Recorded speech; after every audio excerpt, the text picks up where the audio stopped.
ಒಂದು ಸುಂದರವಾದ ಕಾಡಲ್ಲಿ ಒಂದು ಕೋಗಿಲೆ ಇಂಪಾಗಿ ಹಾಡ್ತಾ ತನ್ನ ಸಮಯವನ್ನು ಕಳೀತಾ ಇರುತ್ತೆ.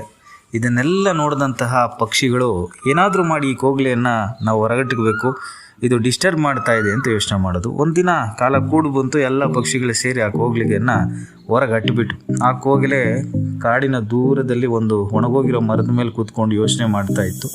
ಅಷ್ಟರಲ್ಲಿ ಇನ್ನೊಂದು ಕೋಗಿಲೆ ಅಲ್ಲಿಗೆ ಬಂದು ಅದೇ ಮರದ ಮೇಲೆ ಕೂತ್ಕೊಂಡು ಕೇಳಿತು, ಯಾಕೆ ಇಲ್ಲಿದೆಯಾ ಅಂತ. ಅದಕ್ಕೆ ಆ ಕೋಗಿಲೆ ಹೇಳ್ತು, ಕಾಡಲ್ಲಿರೋ ಪಕ್ಷಿಗಳೆಲ್ಲ ಸೇರಿ ನನ್ನನ್ನು ಕಾಡಿಂದ ಆಚೆ ಹಾಕ್ಬಿಟ್ಟಿದೆ, ನಾನು ಯಾವಾಗ ಕೂಗ್ತಾ ಇರ್ತೀನಿ ಅಂತ.